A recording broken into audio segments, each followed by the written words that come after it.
What's going on, conquistadors? It is Scotty the Chunky Spaniard with another weird intro. And yes, I'm laying on the floor because this week has completely kicked my butt and I'm in a lot of pain. And I will explain that to you in just a minute. You can see a lot of gray in the beard right now, and that is frightening. Let's get into the episode. Okay. What's going on, conquistadors? It is Scotty the Chunky Spaniard. Welcome back to Round Like Me. And today, it is a day for a yeah, nope. And today, it's not just one yeah, nope. We're going to double down. I got two yeah, nopes for you. Okay? Because they're both short, and I just wanted to do it. So, and it's my channel, so I do what I want. Okay? Screw you guys. I'm going home. I do what I want. Right? So, I love South Park. Who doesn't like South Park? If you're a kid, don't watch it. Super inappropriate. You're an adult. Hilarious. Actually, a lot of truth in that show. Go watch it. But today, we're going to talk about two different things. One being what's been going on and a big yeah nope that's associated with that. And the second is a yeah nope in regards to teaching. So, we'll start with the teaching one, then we'll get into what's been going on with me. So first off, I want to ask you guys, and leave a comment below, what are some words that drive you insane? Words that you hear people using, words that people overuse, current terminology that's being thrown out there. There's always new vocabulary words being thrown out there, right? That just get on your nerves. Well, that's what I'm talking about today for our first yeah, nope. Teachers. Teachers and presenters to teachers, okay? We've had a lot of meetings this week. This is the prep week that right before school starts. And I've had meetings. Today was the first day I got to work in my classroom. That's why I was working in my classroom all last week, setting up, because I knew I wasn't going to have time. And we're at a presentation yesterday, and this guy threw around the one word that makes me want to punch in the face. Pedagogy. Yeah, pedagogy. P-E-D-A-G-O-G-Y. Okay, pedagogy. Feel like I'm in the National Spelling Bee. Just one. Beat ya, 10-year-old. Okay. Pedagogy? I don't even know what it means, and they say it all the time. It sounds like some weird little electronic pet from the 90s that you'd carry around and feed and make sure it wouldn't die. Okay, oh, did you get a new pedagogy? Yeah, he's awesome. He's so cool. He's a little dinosaur. Pedagogy. Other words teachers like to throw around? Efficacy. Efficacy? What the freak is that? Efficacy.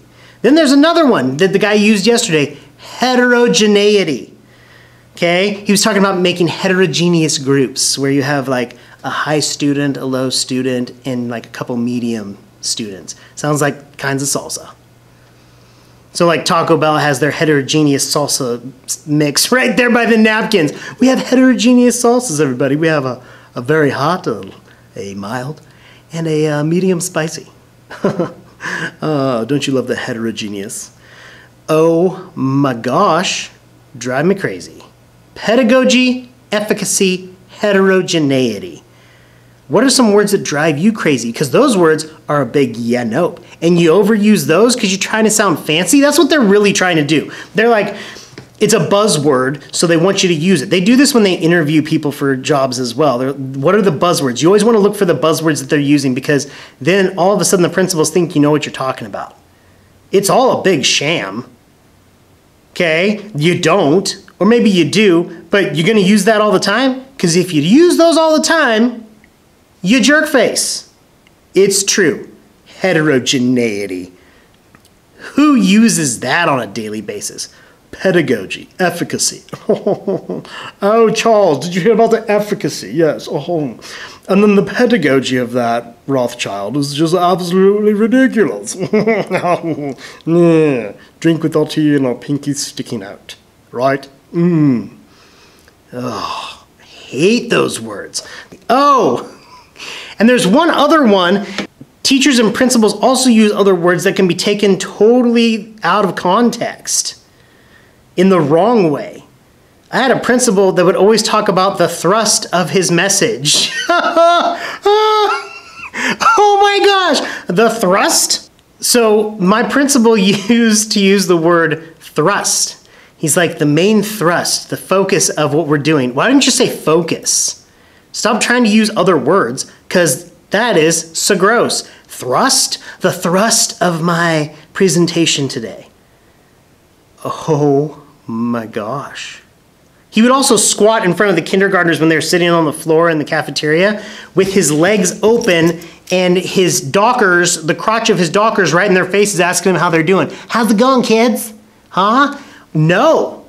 Oh, no. No, no, no, no, no, no. And then the guy that used pedagogy a lot yesterday, this is what he said. The guy that was using pedagogy so much yesterday, he actually said this in the meeting. He said, "What you're feeling is my pedagogy." Yeah, what you're feeling is my pedagogy? Oh my gosh. What you're feeling is my pedagogy. And he even asked, like he said something about, he was trying to give the experience of new teachers and how making the teachers feel like students in a classroom. And he kept on saying, did you feel that? Did you feel that? Did you feel that? Did you feel it? Did you feel that? Did you feel the thrust of this? Okay. You feeling my pedagogy? I don't want to feel anybody's pedagogy, to be honest. Totally weird, totally gross. Don't use fancy words, because you use fancy words, you big jerk face. So that was part one, words that I can't stand that are used in education all the time and in meetings, because it's so stupid to try and sound so fancy. It really is. All right? Number two, what have I been dealing with? So I had nasal surgery. I posted that on Instagram. If you're not following me on Instagram, you can follow me on Instagram so you know what's going on. Post some pretty good pictures. I'm starting to post more often. Go follow, okay? And last weekend, I got the stents, the little plastic things keeping my nose in place, not so like it's gonna run off the side of my face, but keeping my nasal passages open, got those taken out. And on my way to school, I was gonna go work in my classroom, I felt this tremendous pain coming on. And I know this pain because this has happened to me twice before. It was kidney stones. And I knew it. I knew it was kidney stones. And so I tried to fight through it. I tried to be a tough guy. I got to my classroom, I'm like, I can't hang, I'm gonna go home. I just wanna lay down. Got home, got super pale, started throwing up, because I don't know if you've ever had a kidney stone. They say for men it's the equivalent of childbirth, and we don't get an epidural, but it's like someone is running a knife down your back. It's the worst pain I've ever felt, and I've had many, many surgeries and lots of tattoos, and I've never felt pain like this before. And after about 2 hours of writhing around on the ground and trying to get comfortable, I had my little foam roll that I do exercises on, like I stretch my back and do all this kind of stuff. I had this huge foam roll, it's really nice. Ashley's like, we need to go to the hospital. And I'm like, I just don't want to go to the hospital. So we went to the hospital. Always listen to your wife, gentlemen.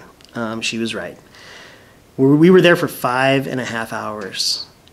And they gave me a quick little shot of, oh my gosh, what is it called? I forget. So they gave me a quick little shot of narcotics to take the edge off, and some Toradol to reduce inflammation, and an anti-nausea medicine so I wouldn't throw up more. And then they made you go wait, because I had to have a CT scan, and I knew what the CT scan was going to say. But 2.5 hours later, still no CT scan, and meds wearing off. So I'm starting to feel the pain again, and I'm getting all clammy and sick. And they do the CT scan, and then comes back. So 5 hours later, the doctor finally sees me. I'm dying at this point because everything has worn off. Everything. So they gave me this stuff called Dilaudid, which is like 10 times stronger than the other stuff they gave me that was really strong already. And it helped a lot. And the doctor's like, yeah, you have kidney stones. He's like, one is almost out, I guess, or into your bladder. And he's like, but you have some more up there in your kidneys. Great, right? Exciting. Until you pass the kidney stones, you have to pee through a filter. So here's the second yeah, nope. The second yeah, nope is for having to pee in a filter. This is my little bag. okay, that I carry. This is the one that I usually take like my toothbrush and stuff in when I go on vacation or trips.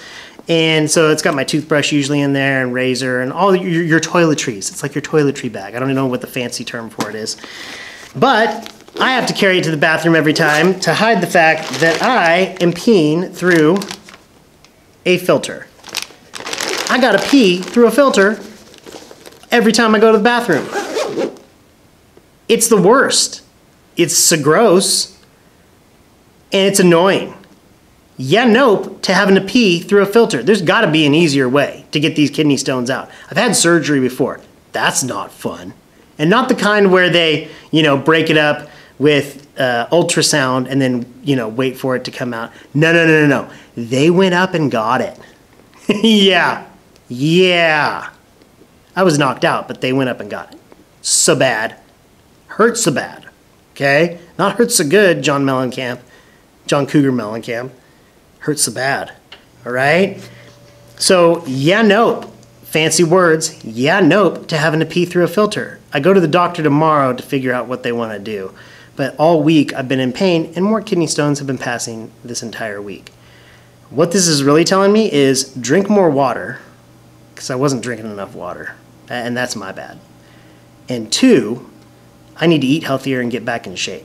So I might not be the chunky Spaniard in like a year, hopefully. I'll be the less chunky Spaniard. I'll be the artist formerly known as the Chunky Spaniard, and then maybe someone will give me a symbol. That'd be awesome. But that's what's going on. Yeah, nope. Double header, okay? Don't say fancy words, you jerk face, pedagogy, efficacy, heterogeneity. And don't pee through filter, because so hurts so bad and so annoying to have to carry stuff. Okay? Thanks for watching, Conquistadors. Remember to be a better person tomorrow than you were today. I'll see you next time. Now, I don't know what's going to happen once school starts. You're on this journey with me, and I appreciate it. I'm going to come out with a video on Tuesday, the day after the first day of school, talking about my first day of school and how it went, because I'm nervous. Let's be honest. Kids are nervous. Teachers are nervous as well. And I don't know what the schedule is going to look like, so please be patient with me. I don't know how I'm going to manage my time. I love this. I did love coming out with a video every day this week. It's just a lot to manage with coaching and family and everything else. So bear with me as we figure this out. Go on this journey with me. If you're new, stick around. It's going to be interesting for sure. I promise. And if you've been around since like the beginning or last week or whenever, stick around a little bit longer. See where this goes, okay? I appreciate you. I'll see you next time. Thank you so much. Bye.